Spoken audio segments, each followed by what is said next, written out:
And Sean, introduce yourself. We've got new guests from the Buckhead Market Center that have joined the Heart of Atlanta group. Not everybody knows who you are. Who's Sean Dammann? Right on. Hey, Buckhead. Welcome to the Heart of Atlanta group. We're glad you're here.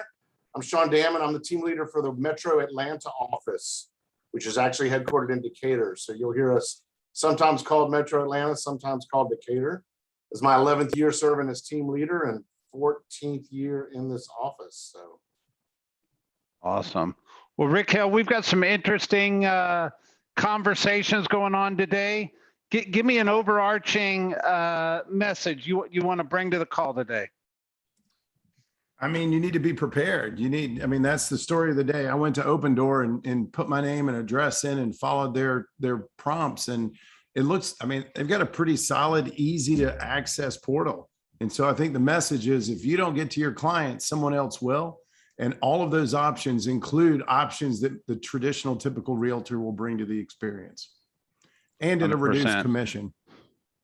Well, I think we've got a lot to talk about, so I'm not going to waste too much time. Let me get my screen up here. And I always like to just start with the numbers. Last 7 days, excuse me, I'm on the wrong column. There you go. Last 7 days, we had 1,512 new listings. That 15 is a big number, and it's a big number in so much that it's actually the second largest week we've had the entire summer since like mid-April for new listings hitting the market. I'm shocked by that. Are y'all shocked by that? Not totally. It's into August. Well, it's not like normal. Yeah, but it's not normal listing season, right? But this year and most of last year, there was no normal, right? This is certainly all bets are off. The real estate market last year stayed incredibly strong through the end of the year. And if you just look at that number right there, it goes to say, hey, I think we started to think we were going to slow down just a little bit. Looks like there's some new stuff coming on the market right now that would be a breath of fresh air for a lot of people. It kind of looks like the normal August slowdown, and then the little boost we get in September moving into October maybe has begun, hopefully. There you go. Well, maybe that time period's a little shorter. Yeah. Well, maybe there's 16 have kids finally in school so they can list their house. Yeah. There you go. We know. Anyway, go ahead, Sean. I was going to say, we know, locally, the month of August is always when everybody goes back to school. So we always see a quick shift in the market, which is usually like a week or two lull. And it comes back in September, but maybe it's just coming back a little earlier this year. Yeah, I like it. Well, I think that's a breath of fresh air. If you look at the yellow line, which is our new listings coming on the market over the previous 7 days, we hadn't been this high since almost April 19th. We had a little pop after 4th of July on July 12th. But I think that's a breath of fresh air. I always talk about the relationship between the red and the yellow line. And it looks like they're starting to come together, which I think is going to be a big breath of fresh air for some buyers in the marketplace that had just been kind of hanging out, waiting to see if their opportunity is going to make it in front of them. And it looks like there's going to be some opportunities going forward. What would y'all take from that? Yeah, well, one of the stats that's very interesting, we talk about inventory, and obviously we've been under 2 months of inventory. But when we talk about that, we're also looking at what we're talking about is active inventory, right? And we know a balanced market of active inventory is 6 to 7 months.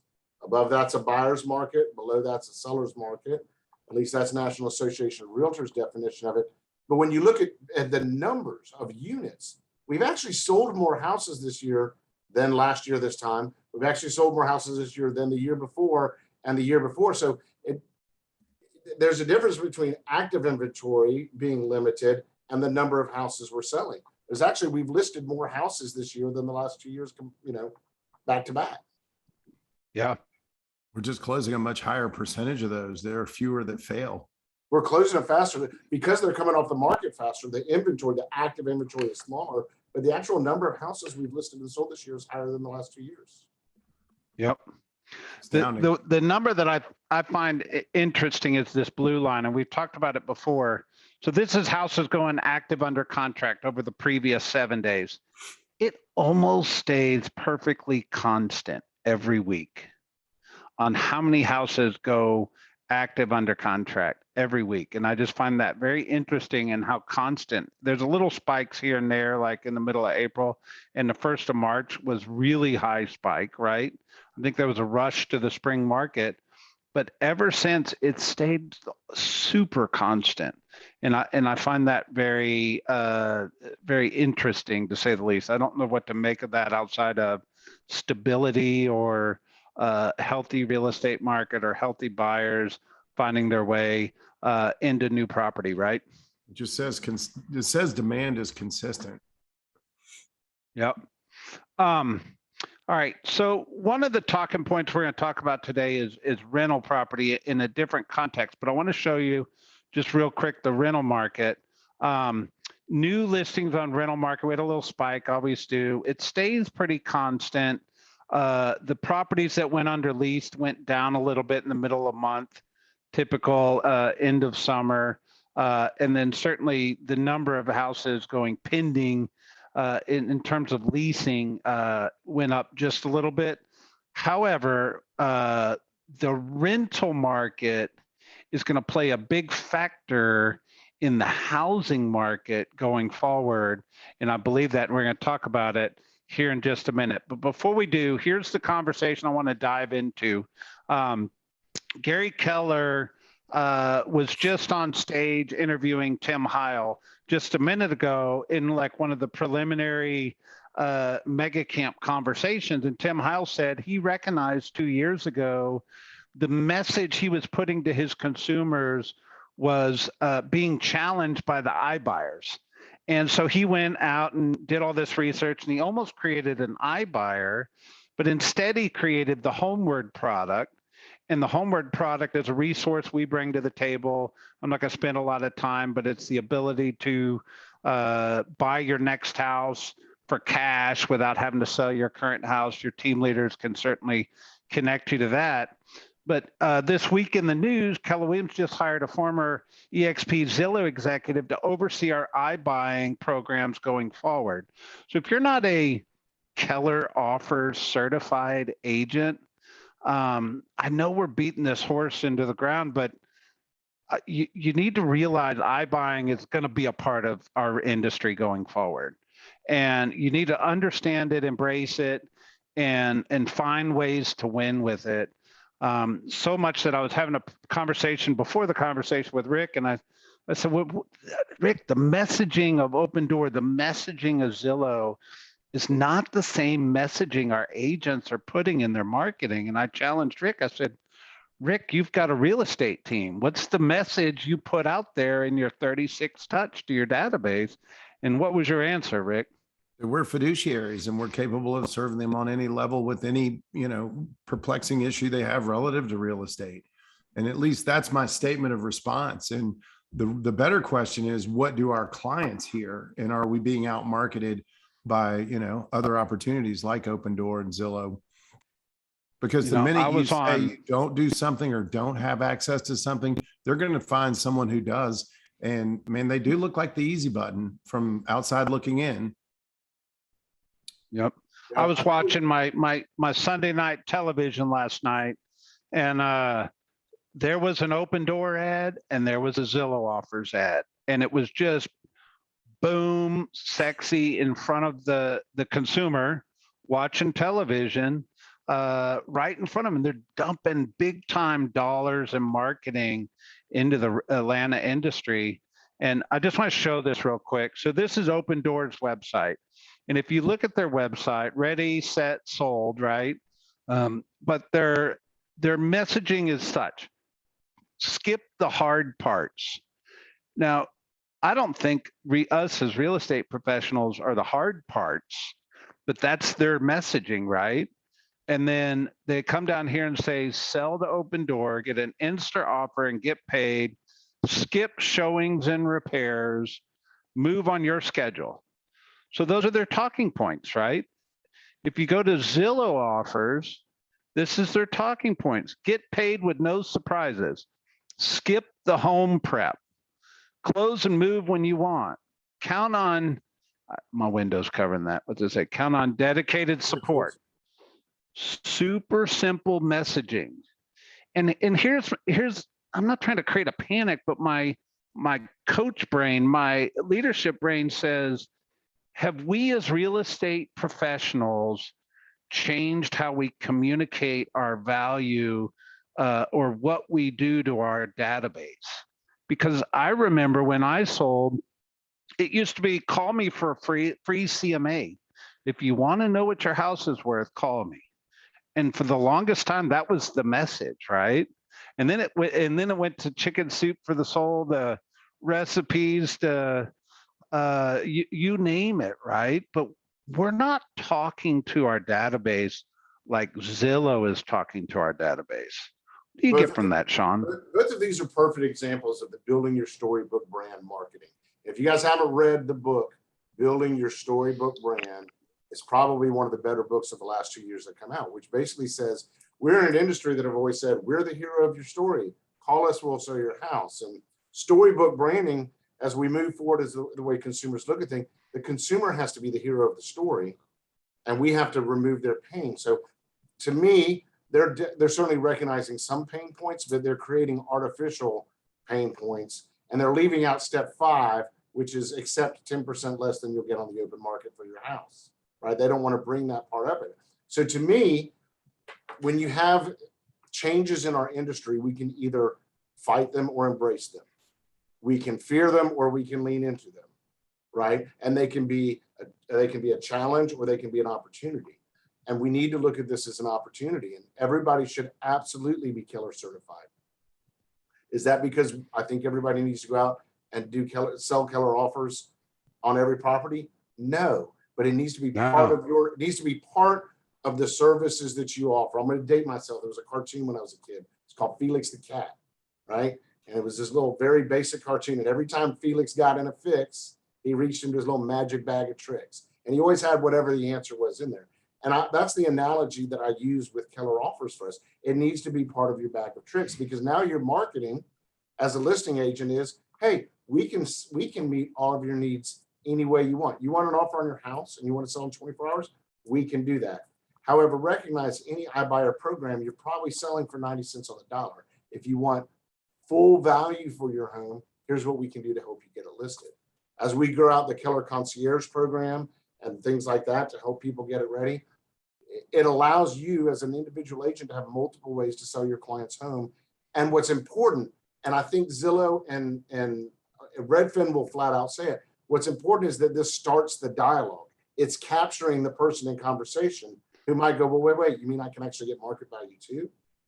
But they've captured that person's attention by offering the iBuyer program. And that's what this fight is for, is to get the initial conversation going. Yep.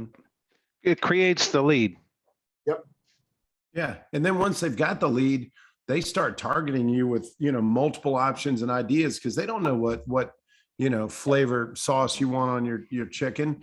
But they the appearances, we got all flavors. Like, now that you're here, you're one of us, you're family. Yep. And, there were 3 options when I signed in today just to see what would happen on one of my properties. The 3 options were list with an open door agent. It was straight up retail. It was like, hey, we've got this guy at Metro Brokers and this guy at, Look, and by the right way, here. it's only 5%. And so, they've automatically compressed and created a stronger argument, or defense. You're going to have to defend compressed commissions. Buy with open door. They have a bridge lending program that apparently holds the house that you want to buy for 240 days. And at the 120th day, that's when you start paying interest on it at like 2%, 0.02% of the sales price. It's like $50 a day on a $250,000 purchase. Obviously, if it's a $400,000 or $500,000 deal, it's more expensive. But I mean, and the third is sell to open door directly, which I'm still waiting on my guaranteed offer to see. I bought this condo 3 months ago. We'll see what they offer me today. It'll be interesting, but I haven't gotten that number yet in my inbox. And I'm going to future cast it, Rick. I'm going to guess in 2 weeks, you're going to get either a weekly or a monthly email from them going, hey, Rick, did you know your house increased 4.7% last month? Hey, Rick, did you know your estimate is now $450,000? Hey, Rick, price your house just went up again. And they're going to keep hitting you with it until one day you go, I wonder how much I just bought this 3 months ago. I wonder if I could make 25 grand in 3 months. Yeah. For some people, that might be. And by the way, how big is their database out of all these people that just clicked that button? Right. Yeah. Huge, I mean, huge. Here's a more important question. How many of those people are in somebody on this calls database? Yeah, that's the scary part. Well, But here's the message I want people to take is like, one is we need to understand this and quit being scared of it and quit shying away from it. And you need to figure out how to incorporate this into your value package. And that's most importantly. The second thing is your messaging has got to start shifting to different message points to your database, whether it's convenience or easy or all these little things that these iBuyers are starting to put out in the consumer's head. You need to speak to that. And then the third thing is, as Sean said, realize this is actually a lead generation tool. It's a database builder tool. If you can really get your head wrapped around it, it's not that thing over there. It's the thing here that can help you thrive in the next 5 to 10 years in real estate if you get your mind wrapped around it. Anything else on the iBuyer part? I was irritated watching TV, seeing it last night. Go ahead, a couple Keith. of comments on it because I'm in the field here, and so over the past year, I have resold 2 open door listings where they bought the house and then put it on the market and sold it. In both cases, they accepted a price less than what they paid for it. I talked with the district manager, and he said, look, I asked him straight up, how does that business model work? And he said, well, we win some, we lose some. We look at the whole month as a whole and not at the individual deal. They put them up and then they reduce the price if they don't sell. I have a client that I was expecting to list who took an offer from Zillow, and the Zillow person told him, hey, if you get that offer from Open Door, if it's more than ours, then let us know, because we're really trying to compete with them, and we'll revise our offer. And sure enough, they paid him above market value. And, then they turned around and listed it, really did nothing but clean the house, and turned around and listed it at about 10% higher, which was way over market value. And it's been sitting there stagnant, and they've reduced the price now twice since that time.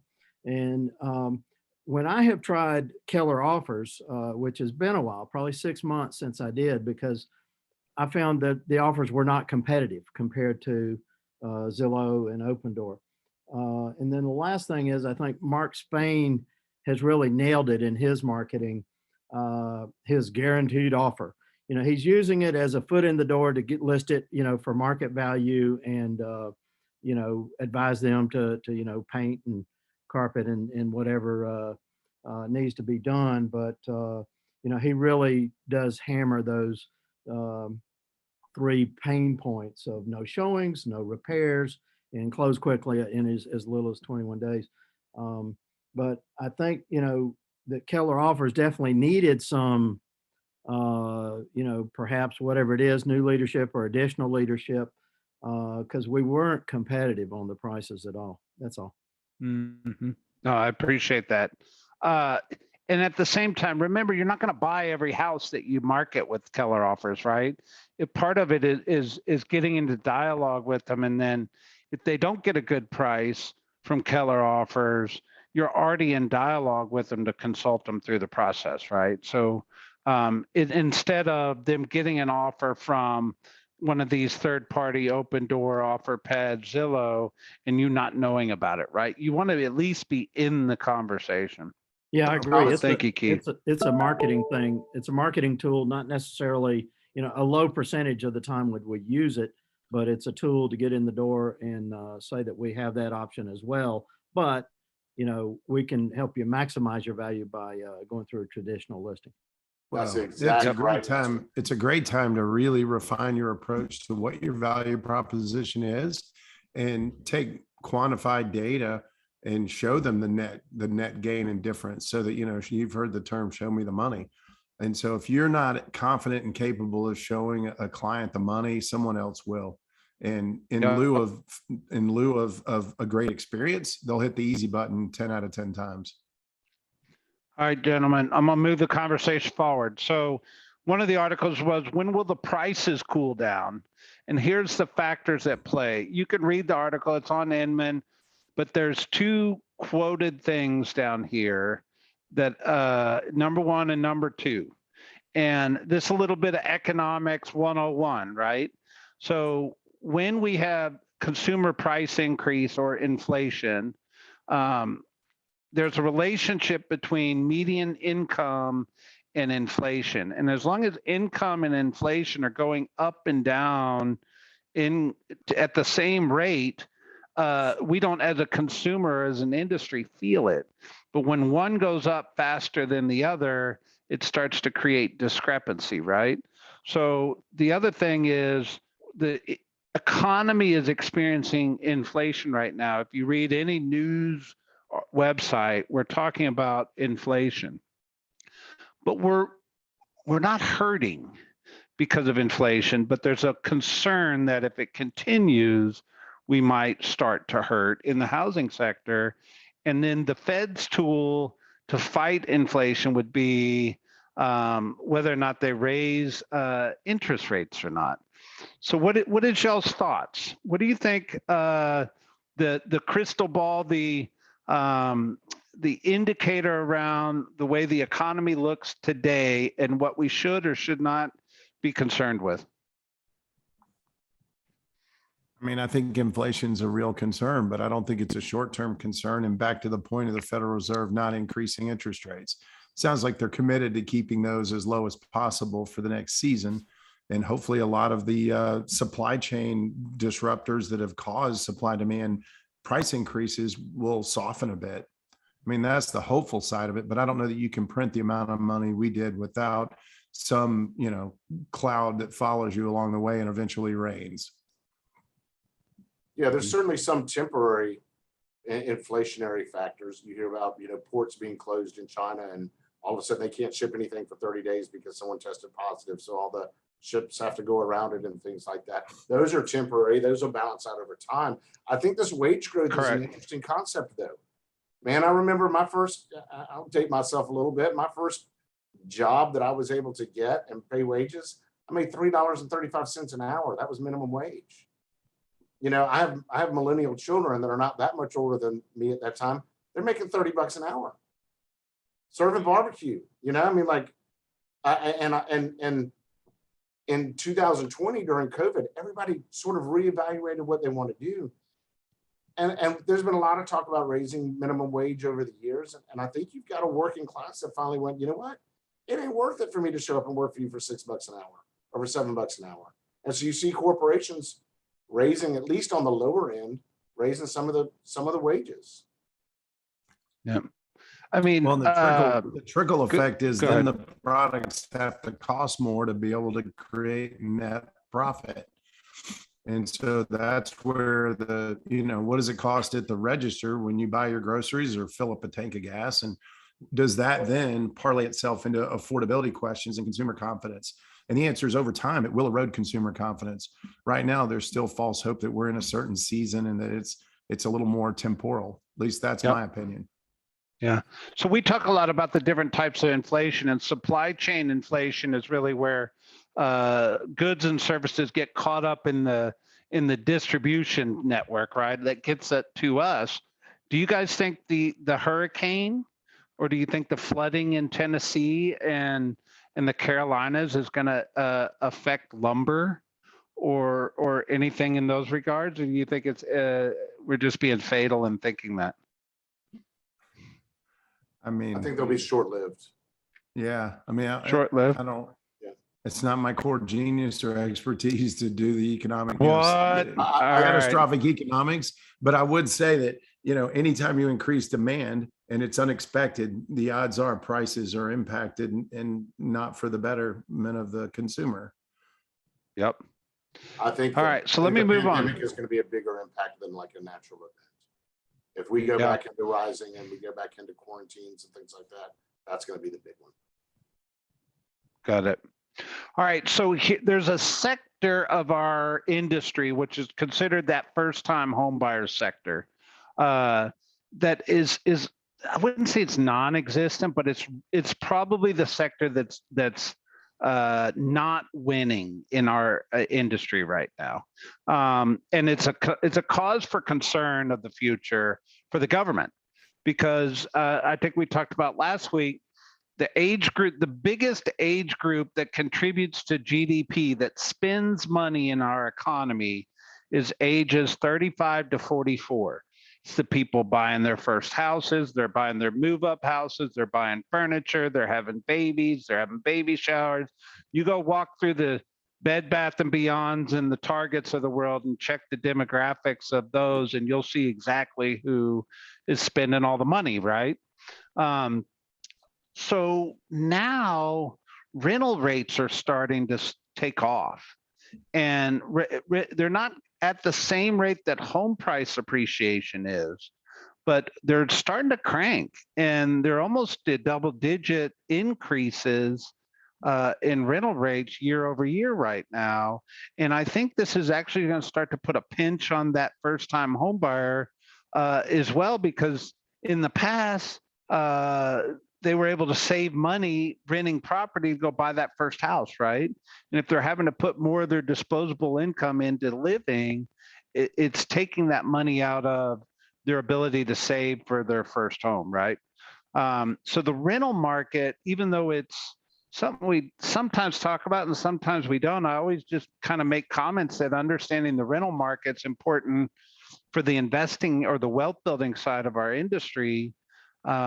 I actually think it's something we ought to keep our eye on going forward, because it's going to adversely affect that first time home buyer sector of our industry.